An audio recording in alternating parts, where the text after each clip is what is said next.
Hey everybody, it's Matt here, and today we're going to talk a little bit about the Lumix S5 Mark II. I know a lot of you follow us because of the Panasonic content. There's not many of us Panasonic photographers out there in the world, few and far between. That being said, I'm sure a lot of you have seen, I know a lot of you have commented and reached out. As you've seen, I've been shooting on Nikon lately, and I wanted to explain that and also talk about my experiences shooting with the S5II as a professional wedding photographer, if I think it's a great camera and if it'd be a good option for you to choose for a camera for yourself. So let's get into the video. I'm gonna start off, number one, with the pros of the S5II, the things that I love. Number one, it's a super small, light camera. I know a lot of people care a lot about how light their camera is, especially if you're carrying it on a wedding day. Me personally, I don't care too much. I've never had an issue with camera weight, but it is super light and easy to pack, especially if you're getting on those long hike shoots where you're going up a bluff or something or a mountain and you wanna pack light and make it as easy as possible. It's also really small, which is great for a dozen senior camera gear.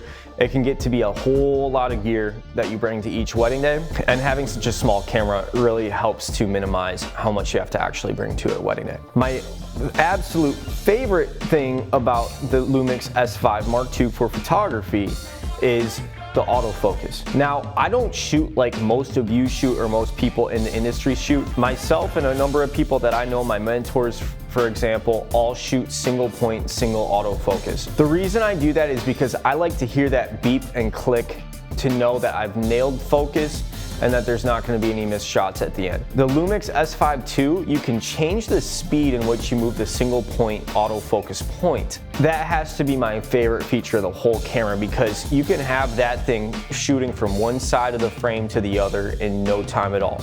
This makes it very easy to nail shots when people are moving or if you're doing reaction shots and you need to get that focus point somewhere else really quickly. I've noticed on every other camera I've shot that I've had trouble with that. The S1R actually works the same way, but the autofocus was incredibly bad for the S1R. Also, the grain was terrible for that. When I started shooting on the S5 Mark II, I rarely missed focus. It was crazy. Almost every single image was in focus.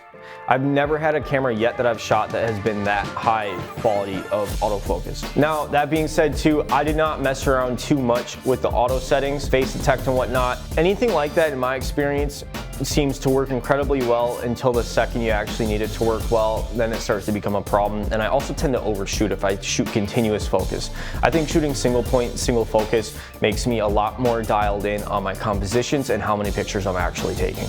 Another nice point with the S5 Mark II is it only takes 2 SD cards rather than an SD card and a CF Express card of some sort. That's a lot cheaper, and any professional photographer who's been doing this for any amount of time at all will tell you that it's very important to have duplicates on your cards. And I'm not talking about having JPEGs on one card and RAW on the other.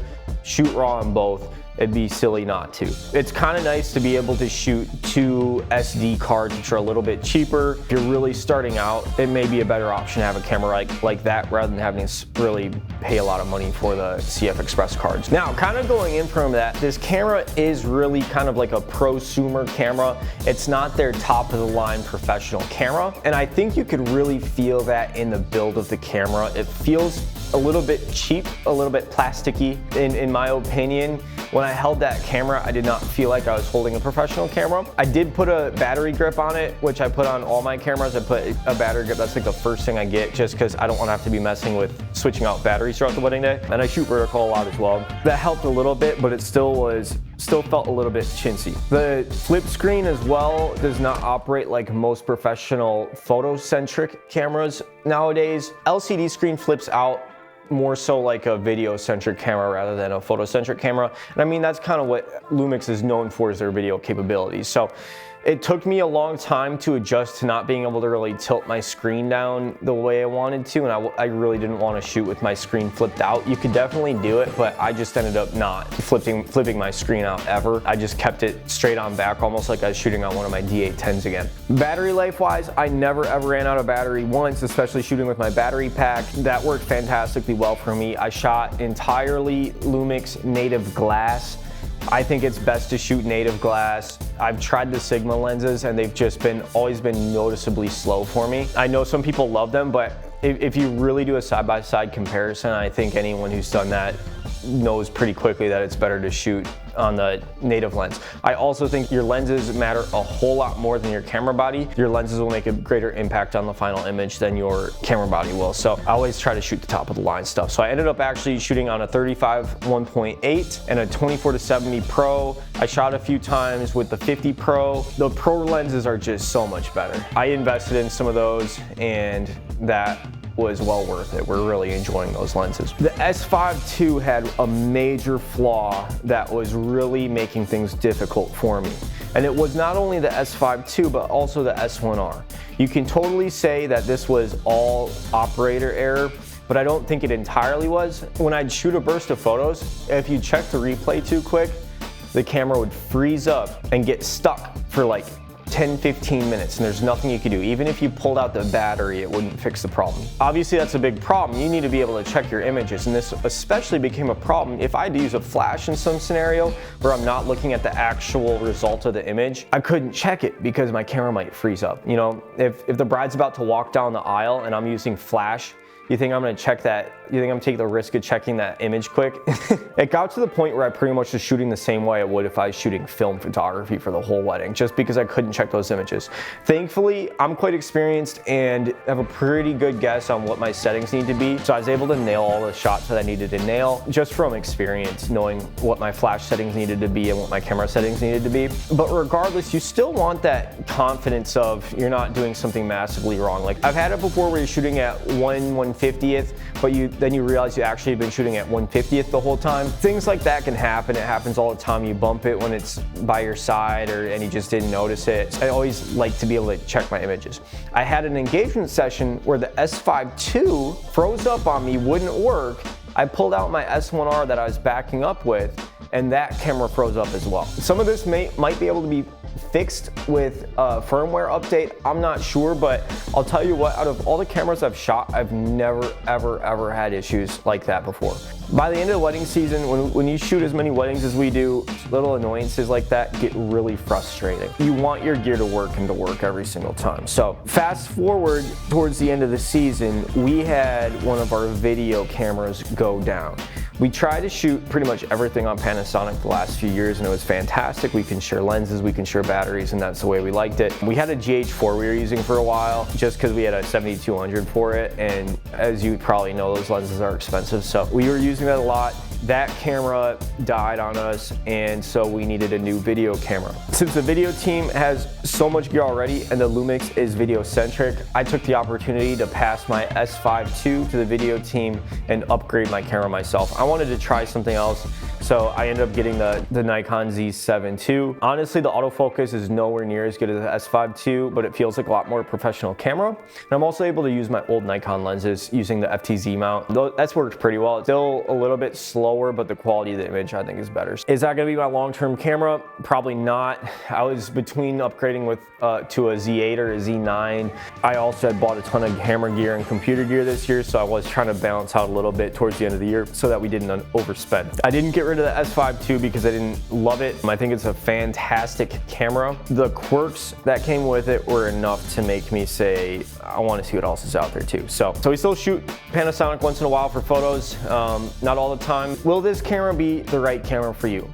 I think that the Lumix is a really great camera especially if you are doing video as well. If you're a photo video shooter, it's a really easy thing to do to get Lumix. It works well for both. I also think the colors are just incredible. They are so clean. You will not get another camera that shoots that clean. Everyone's a little bit tinted towards one way or another. It just feels like such a crisp, real base for their color science. It's incredible. You may be a little bit limited with lens options. It can be a little bit tough to find lenses. The only 1.4 lens that I could find, unless you want to spend through the roof, would be like the Sigma Art 35 1.4 L mount, but that was incredibly slow. I'm trying to sell that right now. So lens options is something to definitely take into account. They do not have a 35 1.4. A lot of camera companies don't right now, but it's something to think about for sure. Something else to think about too is price point. The price point is fantastic with the S5II. You're getting a really high power camera with the newest technology for a pretty pretty fair price and honestly a lot cheaper than anything else you're gonna find. That right there could be worth it for you. If you're a photographer only or you're shooting photocentric, honestly, I think you'd be better off going somewhere else and investing in whatever has the best autofocus. A camera is not gonna make or break your photography or videography. Really, it's all about light use and composition. If you're in videography, a lot of it's about movement and being able to weave the audio and music together to make a really compelling story. There's really no need to lose sleep over what camera you use. I think if you're a photographer, it might be worth your time and money to get a camera that is top of the line autofocus, because that's the biggest thing that your camera's gonna do for you. You're gonna find the shot and it's just a tool to capture it. And having really fast autofocus, especially for a run and gun shooter like myself, can make a really big difference in the ends. One more point too is if you do buy the S5II and you decide to sell it, resale is a little bit more difficult with Lumix gear. It's a lot less common. I kind of liked that because I like to do what other people are not doing. I just like to be different. Everyone shoots Canon and Sony, and I never wanted to do that. That's why I originally started with Nikon. So all things to take into account. Really, at the end of the day, you're gonna have to decide what's best for you. If you want to take the risk and do it, go for it. If Panasonic came out with an S1R, their professional camera, that had the newest technology, I'd buy it in a heartbeat. I love that camera, aside from a couple quirks. Let us know in the comments what you think, what your take is on the S5II, if you've shot it, what cameras you're currently looking at, and I really hope this video is helpful. We've had the privilege of testing these cameras quite extensively in real world situations, hundreds of thousands of images every single year. And we're also just kind of average Joes. We're not super techie, so I think we can give you kind of a real world situation, real person situation of using the cameras. I can't speak too much to the extent of the video side of things, just kind of started diving into all that. Definitely some cool features with it. And the grain was absolutely incredible with the S5II. I've not had a camera that has better grain management than the S5II. So that's my take on the S5II after 200,000 images with the camera. Thank you so much for watching this video. We really appreciate it. We're gonna be dropping a behind the scenes video very soon here, so stay tuned for that.